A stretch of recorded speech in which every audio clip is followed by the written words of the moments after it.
You did it! You finally left him. After months of walking on eggshells, after countless nights crying yourself to sleep, after that final moment when you realized staying would kill something inside you, you left. And now you feel like the worst person alive. Not relieved, not free, not proud of yourself for being brave. You feel guilty. You're sitting there wondering if you made a terrible mistake, if you were too harsh, if maybe you could have tried harder. That voice in your head keeps whispering, what if you're the problem? What if you're selfish? What if he really was trying? I see you. I see that guilt eating you alive from the inside out. You're wondering why leaving someone who hurt you feels like the cruelest thing you've ever done. Today, I'm going to explain exactly why your brain is doing this to you, why guilt shows up right when you need clarity most, and why feeling guilty doesn't mean you made the wrong choice. Here's what I know about you. Without even meeting you, you wouldn't feel this guilt if you weren't a good person. Selfish people don't lose sleep over other people's feelings. Mean people don't question their own motives. Narcissists don't wonder if they hurt someone. You do, because you have a heart that cares deeply. And that beautiful heart has been systematically trained to doubt your own reality. The guilt you're feeling isn't proof that you're wrong. It's proof of how much damage was done to your ability to trust yourself. When you live with a narcissist, your brain gets rewired. You spend so much energy managing their emotions that you forget what your own needs feel like. Your nervous system learns to see their comfort as more important than your safety. Their happiness becomes more valuable than your sanity. So when you finally choose yourself, your brain panics. It doesn't recognize this new reality where you matter too. It feels wrong because you've been programmed to believe you don't deserve to be the priority in your own life. But listen to me carefully.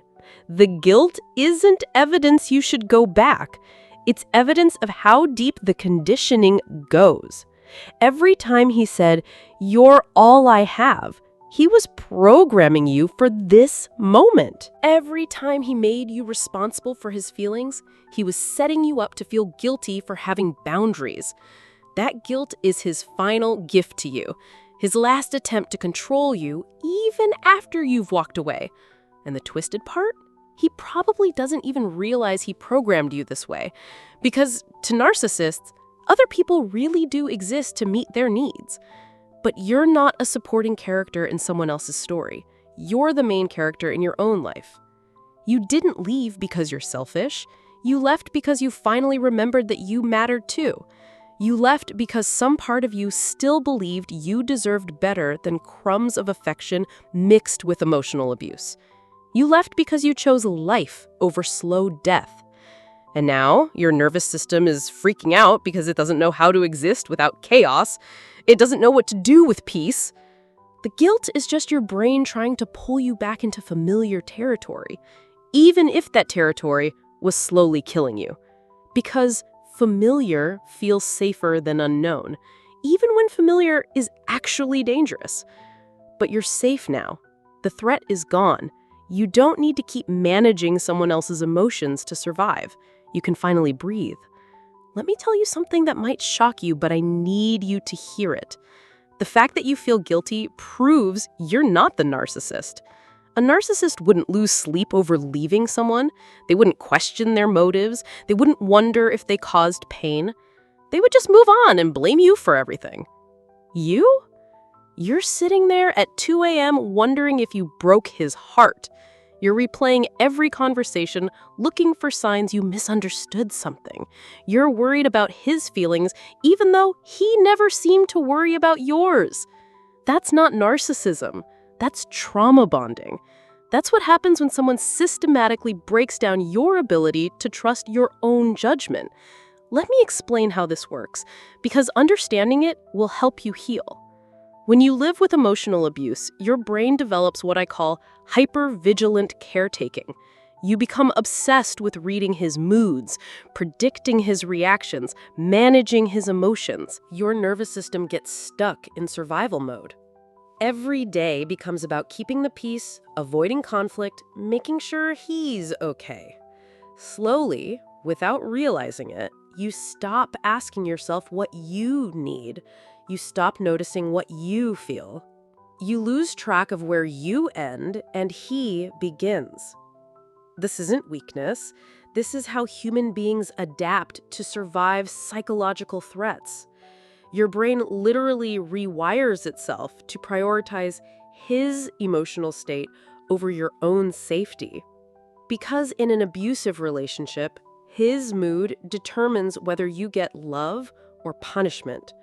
So you become an expert at reading his face, his tone, his body language. You learn to anticipate his needs before he even expresses them.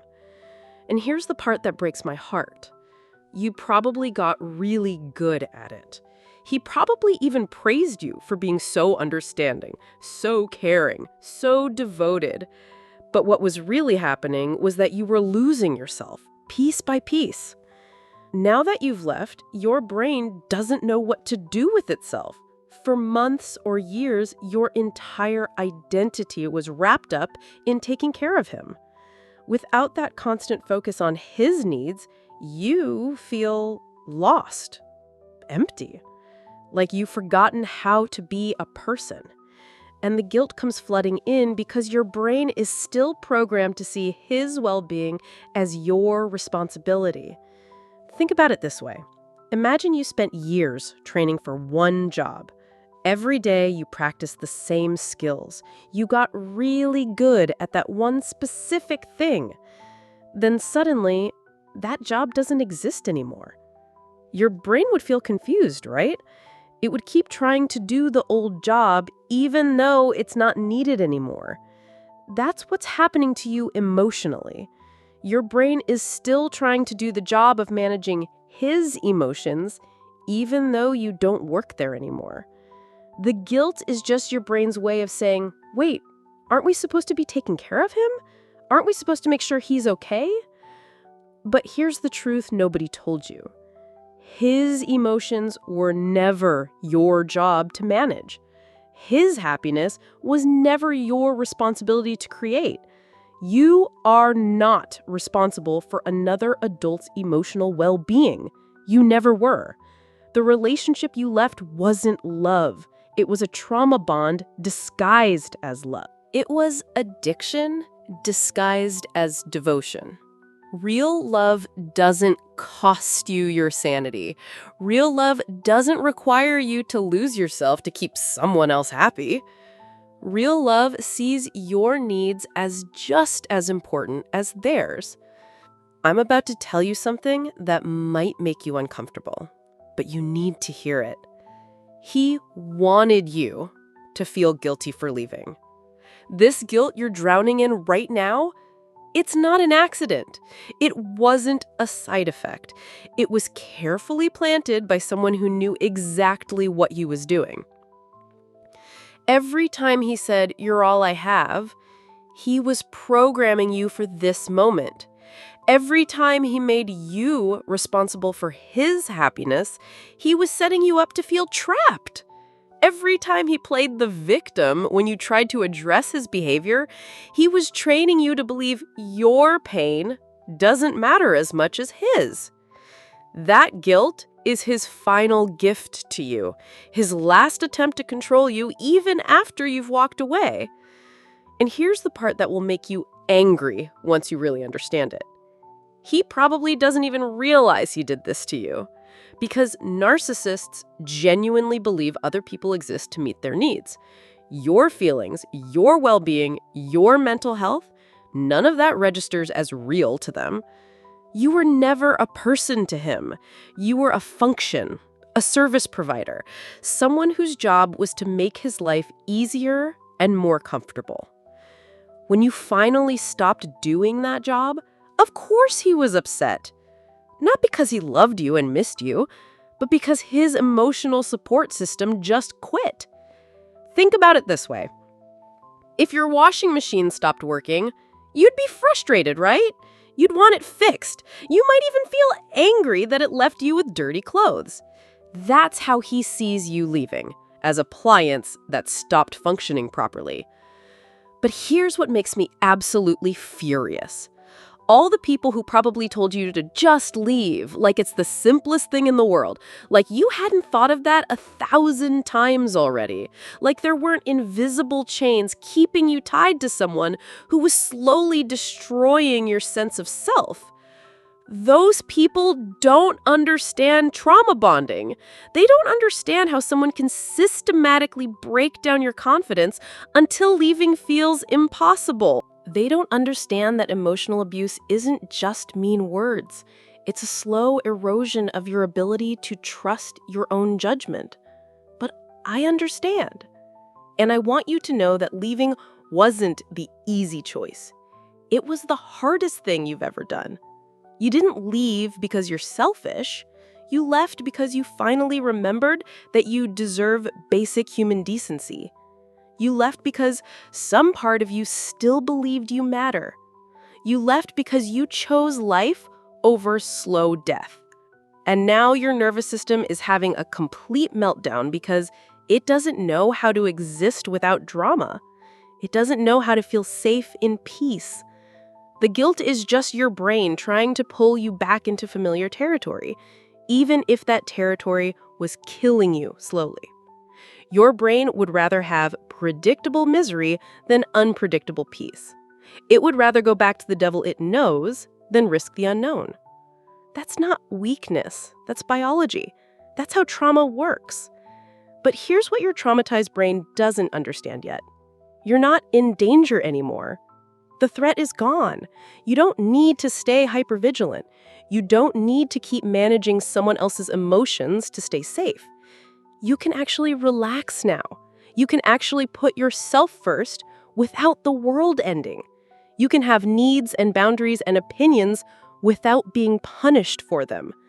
I know that feels impossible right now, but it's true. You want to know what nobody tells you about leaving a narcissist? The hardest part isn't actually leaving. It's learning how to live with yourself afterwards. Because you've spent so long being told you're too sensitive, too needy, too much. You've been convinced that your standards are unrealistic and your expectations are unfair. So when you finally enforce a boundary by leaving, your brain goes into panic mode. It starts whispering all his favorite phrases back to you. Maybe you are too sensitive. Maybe you did expect too much. Maybe you should have been more understanding. And suddenly, you're not just dealing with the grief of losing a relationship. You're dealing with the terror that maybe you really are the problem. Let me tell you something that might sound crazy, but I need you to hear it. If you were actually the problem, you wouldn't be worried about being the problem. Toxic people don't sit around wondering if they're toxic. Selfish people don't lose sleep over whether they're being selfish. Abusive people don't question whether they're being abusive. The very fact that you're examining your own behavior, questioning your own motives, worrying about his feelings, proves that you're not the villain in this story. You know what the real problem was? You cared too much. You gave too many chances. You made too many excuses for behavior that should have been unacceptable. Your problem wasn't that you were too sensitive. Your problem was that you weren't sensitive enough to your own needs. Your problem wasn't that you expected too much. Your problem was that you accepted way too little for way too long. Here's something I want you to try. Every time that guilt starts creeping in, ask yourself this question. Would you want your daughter to stay in the relationship you just left? Would you want your best friend to accept the treatment you were accepting? Would you tell someone you love to give him just one more chance? Of course you wouldn't, because you can see clearly when it's happening to someone else. You would protect them. You would validate their pain. You would support their decision to leave. So why is it so much harder to give yourself that same compassion? Why can't you extend to yourself the same grace you would give to anyone else in your situation? because he convinced you that you're different, that you're difficult, that you're the one person who doesn't deserve basic kindness and respect. None of that was true. But trauma has a way of making lies feel like truth, especially when those lies come from someone you trusted with your heart. The guilt you're feeling isn't about him. It's about years of being told that caring for yourself is selfish, years of learning that love means suffering in silence. But real love doesn't require you to shrink yourself. Real love doesn't ask you to set yourself on fire to keep someone else warm. The guilt is just old programming running in the background.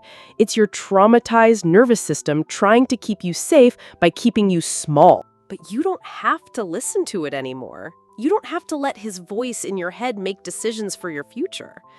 You can choose yourself without being selfish. You can have standards without being difficult. You can enforce boundaries without being cruel. I need to tell you something personal, something I've never really talked about publicly before. 3 years ago, I was exactly where you are right now. Sitting in my car in a parking lot, crying because I finally left him. Not tears of relief, tears of guilt. I kept thinking about his face when I packed my stuff, how confused he looked, how he kept asking, "But why? I thought we were happy." And for a moment, I almost believed him, almost convinced myself that maybe I was making a huge mistake. Maybe I was throwing away something good because I was being too dramatic. The guilt was suffocating. It felt heavier than all the months of walking on eggshells had felt. Heavier than all those nights lying awake wondering what I had done wrong. I called my sister crying, and you know what she said? "Good. You should feel guilty. That means you have a conscience. That means you're not like him."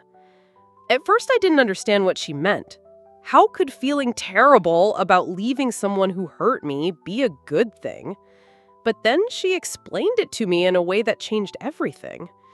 She said, people who destroy others don't feel bad about it. People who use others don't lose sleep over it.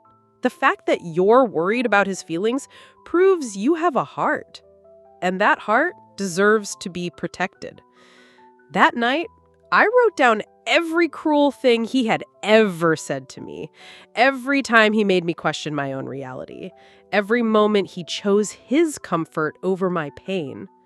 By the time I finished writing, I had 7 pages. 7 pages of reasons why leaving wasn't cruel. It was necessary. But here's what really helped me get through those first few weeks. I started treating myself like I would treat a friend who had just escaped something terrible. When the guilt hit, I would ask myself, what would I tell my best friend if she was feeling this way? And then I would say those exact words to myself. I would remind myself that feeling guilty for having boundaries doesn't make the boundaries wrong. It just means I was taught that other people's comfort matters more than my safety. I learned that healing isn't about never feeling guilty again. It's about not letting that guilt control your decisions. It's about recognizing it as old programming and choosing your future anyway.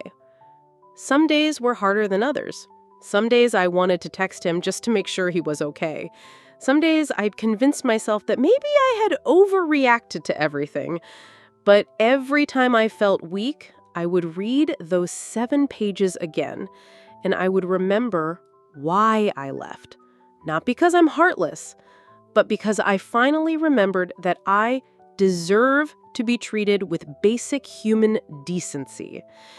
It took about 6 months before the guilt started to fade, before I stopped feeling responsible for his emotions, before I could think about the relationship without immediately wondering if I had been too harsh.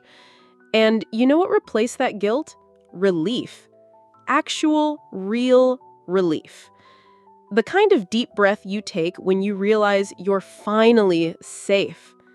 That relief is waiting for you too, I promise. You just have to be patient with yourself while your nervous system catches up to your brave decision. You did the right thing, even when it doesn't feel like it, especially when it doesn't feel like it. Listen to me. I need you to hear this with your whole heart. You are not the villain in this story. You never were.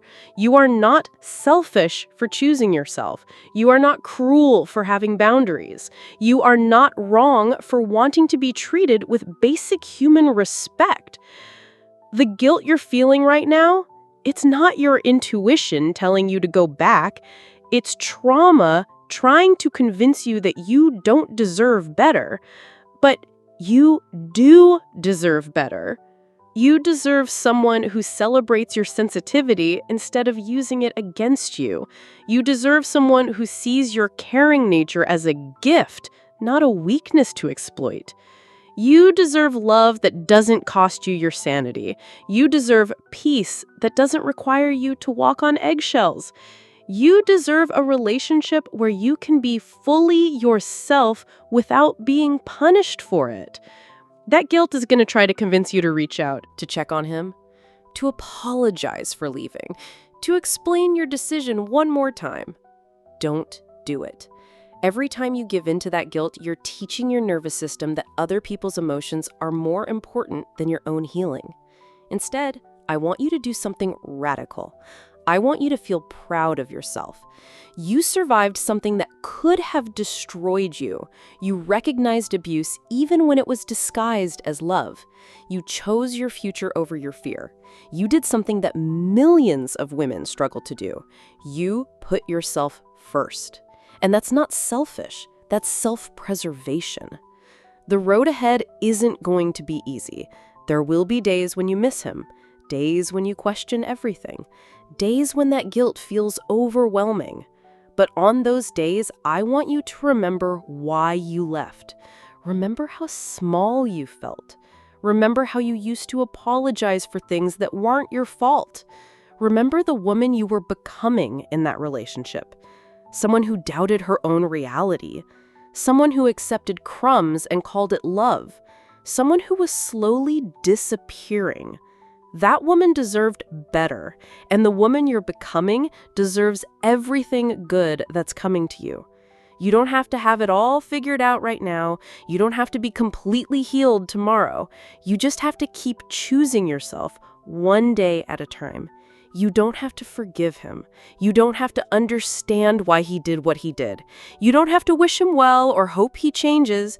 You just have to protect the woman who was brave enough to leave. She deserves your loyalty now. The guilt will fade. The confusion will clear. The fear will transform into strength. But it takes time. And it takes you being patient with yourself while you heal. You did the hardest part. You left. Everything else is just learning how to live free. I need you to tell me something in the comments. I need you to say, I chose myself and I'm not going back. Say it even if you don't believe it yet. Say it especially if you don't believe it yet. Because sometimes we have to declare our freedom before we feel free. Sometimes we have to choose ourselves before we remember that we're worth choosing. You are worth choosing. You always were. And if you want to learn how to protect yourself from ever going through this again, click the video that just appeared on your screen. Your healed future self is waiting for you.